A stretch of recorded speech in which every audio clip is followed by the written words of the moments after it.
to Gold and Black Live. Tom Dienhart, Brian Neubert joined me, and we we appreciate Kevin Sullivan joining for segment 1, and we'll have Sean Callahan with Tom and I for segment 3. Let's, guys, obviously there's a lot going on this weekend. We'll start. I want to start with first things first, and that's Purdue basketball. I'm going to start with that, Brian. And obviously the Boilermakers take on Valparaiso tonight in a game at 7 o'clock. Purdue put on a shooting exhibition of sorts against Oakland earlier this week. Give us your assessment of kind of where things are. It's been interesting, certainly with the emergence of Brandon Newman, Zach Edey, et cetera. But what do you have in terms of expectations for the game tonight? Yeah, I just noticed the shirt I wore to the game the other night is laying on the chair behind me. That's very embarrassing. Purdue is, I think they're showing some potential offensively. I think they're going to be a work in progress all season long. Defensively, I think that hasn't come to bear yet because they haven't necessarily played somebody who's exploited it, although Clemson, did some really positive things against Purdue. But I think offensively, even as shorthanded as Purdue is without Eric Hunter, who's an essential piece to this team in so many ways, and Jaden Ivey, who I think ultimately is going to be one of their top 3 scorers on this team, I think they've done some really positive things offensively, and they've done it without Travion Williams making shots at the level Travion Williams normally makes shots. I think they've got a lot of shooters on this team, and a bunch of them are shooting well. You're looking at another team here where I think you're going to have the potential to have a really good post scorer on the floor at all times between Travion Williams and Zach Edey, but surround them with 4 shooters at all times too. Now we'll see how consistent some of those guys are, like Aaron Wheeler, like Mason Gillis at the 4, but I think you'll have at least 4 guys out there who are going to command respect. This team so far has done a good job, I think, generating and taking the right shots. I think they've moved the ball well. Their passing has been pretty good, I think. And once again, I think the upside lies in getting Travion Williams going, getting Eric Hunter back, getting Jaden Ivey back over time. And but I think from an offensive perspective, they've shown some real promise. I think obviously defensively is going to be, I think, a little bit of a work in progress all year long. But the one thing so far through 3 games is Purdue's got really good young players. I think that's obvious. The long-term outlook is bright, but there's no reason that the short-term outlook can't be bright either. We'll kind of see what happens here as this team continues to develop. Hey, Brian, give us an idea on when Jaden Ivey and Eric Hunter could be back in the lineup. Yeah, I think that Jaden Ivey's going to be out a couple weeks. I think he'll miss the next 3 games. I think the hope might be when that Big Ten opener against Ohio State rolls around, maybe he'll be around by then. But I think they're kind of leaving it open ended just in case maybe one day he wakes up and he feels fine and can come back to practice and maybe he's a little bit ahead of schedule. Eric Hunter, by every indication, is ahead of schedule, and it was supposed to be 6 to 8 weeks from November 9th. He was supposed to return to practice in some limited capacity yesterday after, 4 weeks now from November 9th. So that's trending well. It could be just a few more games without him, but he's not going to play like this week or anything like that. But it'll be interesting to see what they do because, Purdue will have played X number of games without these guys, and then you're going to reintroduce them on the fly. Eric Hunter is a really important veteran for this team. Does he phase back into things slowly, or does Purdue throw him right back into that starting lineup and 30-minute a game role that he would have played otherwise? But I think it's a couple more weeks here for Purdue before they have both of those guys back in the lineup. One more basketball question, and we could, but I just wanted to hit on what was it like for you just to be in Mackey Arena with nobody there? I mean, we watched it all. It's strange for me not to be there as well as sitting in the stands. But what was it like from that perspective? It was weird. I mean, it was not what you're accustomed to, but it's something we'll all get used to over time. This is just kind of the deal this year. But it was very bizarre, seeing the This Is Mackey video playing with no fans, and just all of those moments where there's that sequence in the first half there where Sasha Stefanovic made like 3 threes in a row. Ordinarily, even for Oakland, the place would have gone crazy, and it'll be really weird when it's Indiana or Michigan State. That's when it'll hit home. But as for the first game out, I think I don't have to worry about power outlets anymore because the media's all spread out. plexiglass partitions between us, keep us from sneezing on each other, which we would normally be doing all game long in the media. But it was very strange. And it was very strange for media, very strange for the family who was there, very strange for the players, I'm sure. This is not what they signed up for. Yeah. But in order to have a season, this is the way it has to be. Yeah, and it's going to continue that way, obviously. Parking was really easy. Yeah, parking and getting home. Well, of course, by the time you leave the arena, you don't have any trouble traveling home either. But it is certainly that way in terms of ease of going to the games. And Tom, you'll have that experience tomorrow. The Boilermakers take on Nebraska at noon, and you and I will be seated within 10 feet of each other, not any closer, but with masks on. It is a strange experience in football to be at those games, but. Tomorrow's a big game, even though I know we're talking about teams with a combined, 4 games under 500 record. But Purdue and Nebraska tomorrow takes on a level of importance because both teams really, really need a win. Yeah, not an important game, I guess, from a standings perspective, Alan. But, yeah, to your point, each of these programs is in dire need to have some success from a victory standpoint. Obviously, Purdue riding a 3-game losing streak, guys. This is a 4th year in a row Brahms had a 3-game losing streak.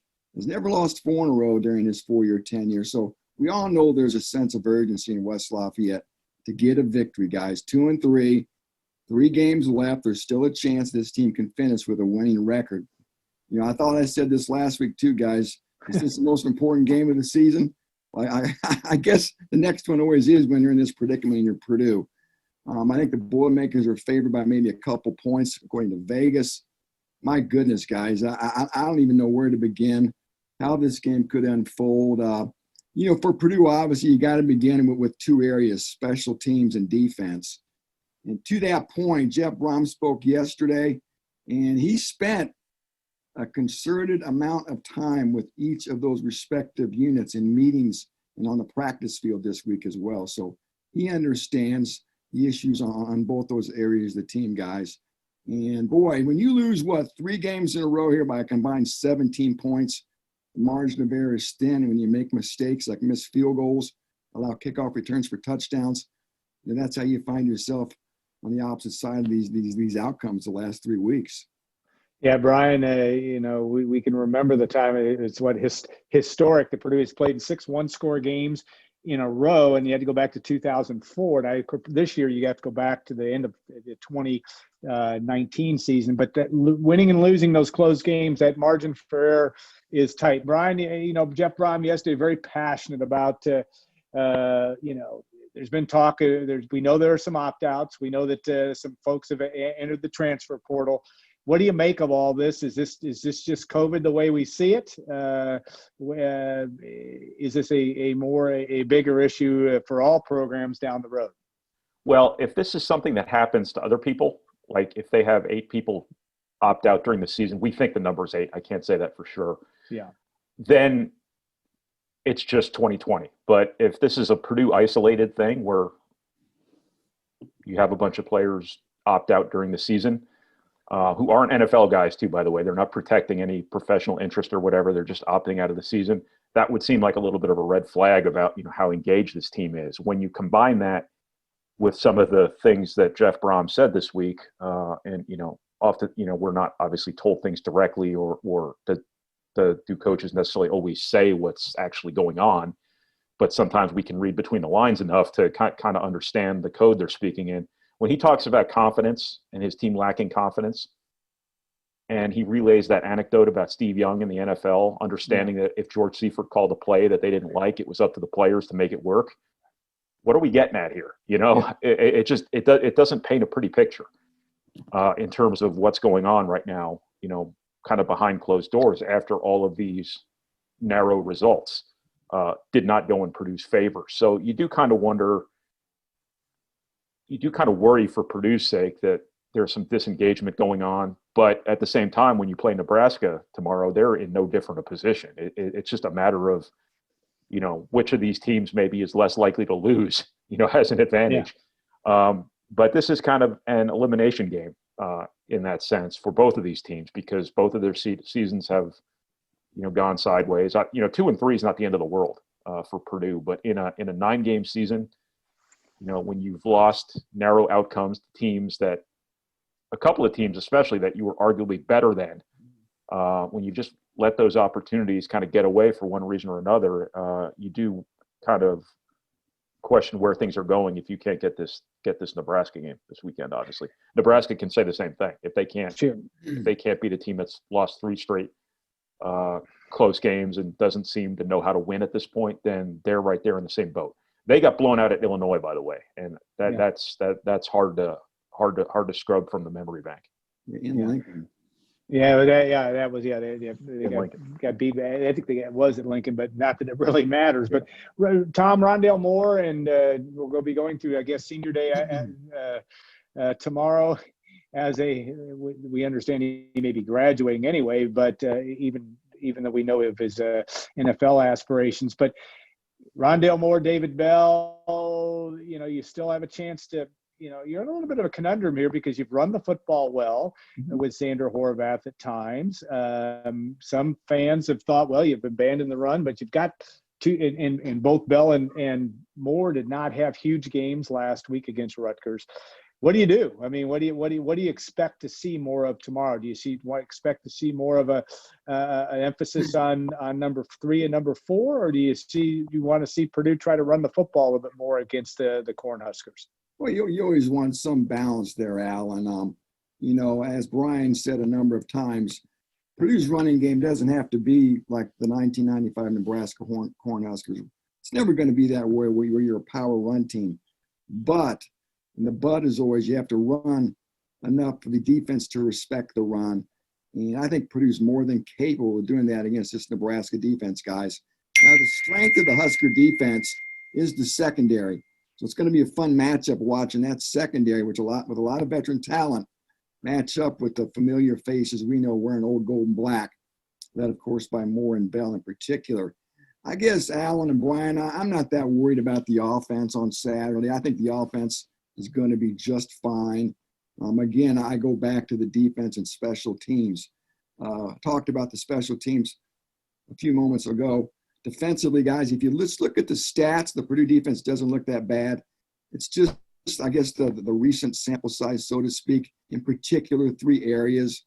1 turnover the last 3 games, 1 sack the last 3 games, and, of course, guys, the inability to get off the field on 3rd downs. I think the last 2 games alone, opponents are converting over 50% of their 3rd down. So that's been the real conundrum, the real issue for the defense of late. So again, guys, I think the offense will be fine. We know they can run the ball, season high last week. We know Plummer's capable. We know about the receivers. The line is capable. Can the defense get things buttoned up, and can these special teams avoid some leakage and finally maybe make a play to win a ball game too? That'd be nice. Yeah. Predictions will be on the site, and Brian, we got about a minute left, but give me your thumbnail, and then I'll come back to Tom. Go ahead. You can't score if you don't have the ball, and that's been Purdue's issue here, is these death by 1,000 cut drives that Purdue's defense cannot stop.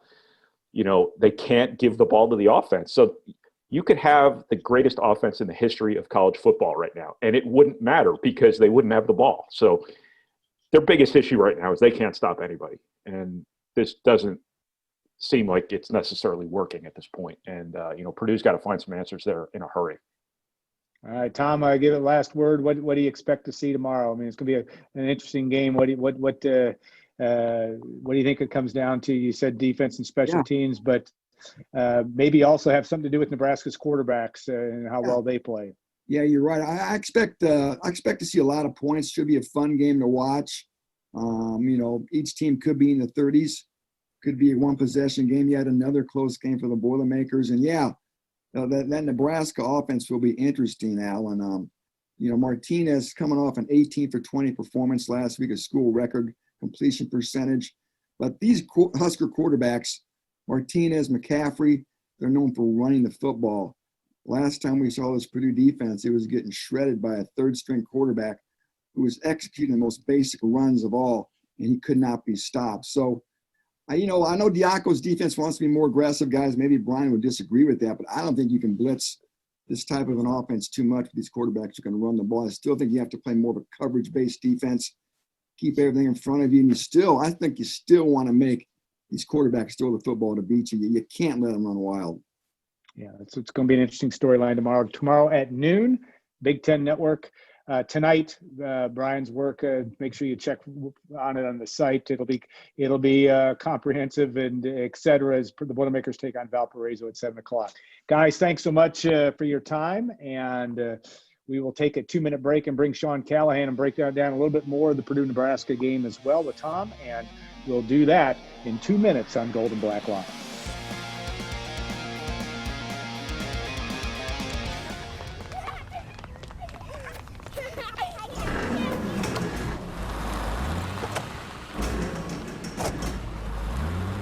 Let State Farm agent Trent Johnson handle all the moving parts to your insurance. Whether it's